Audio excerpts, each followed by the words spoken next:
Okay, so before there was social media, before you could stream any song you wanted in a second, the entire world of hip hop was built on paper. Today, we're going to dive into the incredible story of how a few print magazines became the culture's ultimate kingmakers, and, well, how that whole paper empire came crashing down. To really get this era, you have to understand the power of one magazine in particular.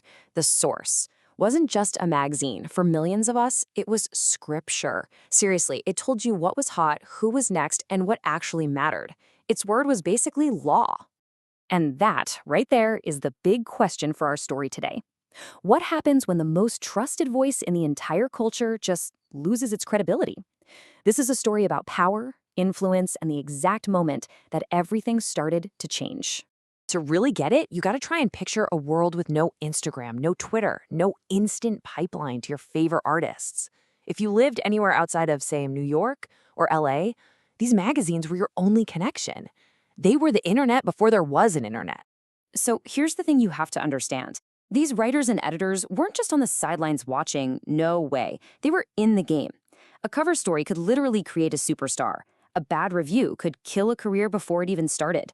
They were shaping the narrative, defining the sound, and building the legends we still talk about today, one issue at a time. So, at the absolute peak of this era, you basically had three giants that ruled the newsstand. Each one had its own vibe, its own mission, and believe me, its own massive influence on where hip-hop was headed. And this table here really shows you how they carved up the whole scene.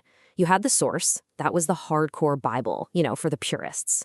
Then there was Quincy Jones's Vibe. It was slicker, more ambitious. It was all about mixing hip-hop with high fashion and R&B, trying to show the mainstream world that this was a real art form. And then XXL comes along, positioning itself as the voice for the next generation, especially with its now famous freshman class. Each one had its own lane, and together they ran the whole conversation.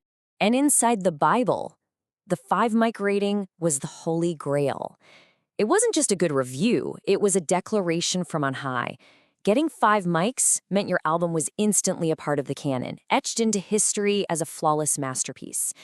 The entire industry, artists, fans, everyone would hold their breath waiting for these ratings. I mean, just look at this list. The names tell the whole story, right? Illmatic, Ready to Die, The Chronic. These aren't just great albums. They're the foundational texts of modern hip-hop.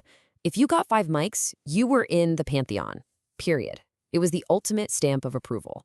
But The Source didn't just certify the legends, it found them. The unsigned hype column was, and I'm not exaggerating, probably the most important talent scouting department in the entire music industry. If you got a mention in this column, every single record label in the country was about to be blowing up your phone. Just think about that for a second. The notorious B.I.G., Eminem, DMX, all introduced to the world in this little column in the back of a magazine. The track record was just undeniable. It proved that the editors had their finger on the pulse of the streets in a way that nobody else did. But that's when things started to get shaky. The very power that made these magazines so important also became their biggest vulnerability. Let's get into how this all started to unravel. See, the downfall of The Source wasn't just one single event. It was more like a slow burn of controversy. It really started when co-owner Raymond Benzino Scott, who was also an artist, began using the magazine to push his own music and settle his own beefs. The long, ugly feud with Eminem felt less like journalism and more like a personal vendetta playing out in public. The magazine's hard-earned credibility just started to bleed out. And this comparison right here gets to the absolute heart of the problem. When Benzino's own group got a 4.5 mic rating, putting them in the same league as certified all-time classics, readers felt totally betrayed. The sacred rating system suddenly looked rigged. The conflict of interest was just impossible to ignore. The Bible had been compromised.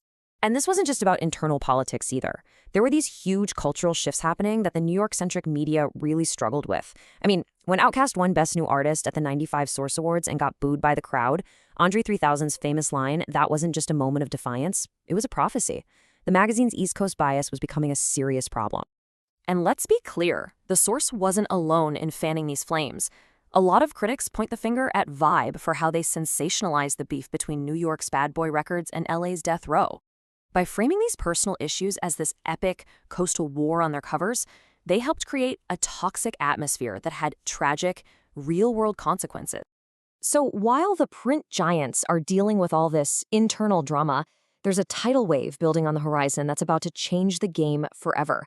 The internet didn't just offer an alternative, it offered a complete revolution. And no platform embodied this revolution more than world star hip-hop. It launched in 2005, and it was the total opposite of the polished magazines. It was chaotic, it was immediate, and it was completely unfiltered. It wasn't about what some editor in an office thought was important, it was about what people were actually watching, clicking on, and sharing.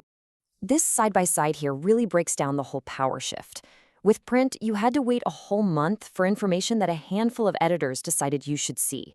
With the internet, you got raw content right now, chosen by millions of users. And, of course, the algorithm. The gatekeepers? Yeah, they were gone. So, as that paper empire faded and the new digital kingdom rose up, what did the culture actually lose, and what did it gain? The answer is a little more complicated than you might think. This list here really sums up the whole trade-off. On one hand, yeah, we lost that expert curation, the deep reporting, and that shared experience of everyone reading and arguing about the same magazine every month. But we gained something really powerful in return. A direct line from the artist straight to the fan, and a democratic space where new voices could pop up without needing a stamp of approval from an editor in New York. Which kind of brings us to our final question. The magazines in their old form might be gone, but the need for context, for good storytelling, for thoughtful critique, that hasn't disappeared. In a world where everyone has a platform but nobody's really a filter, what is the role of the expert voice? That's something the culture is still trying to figure out today.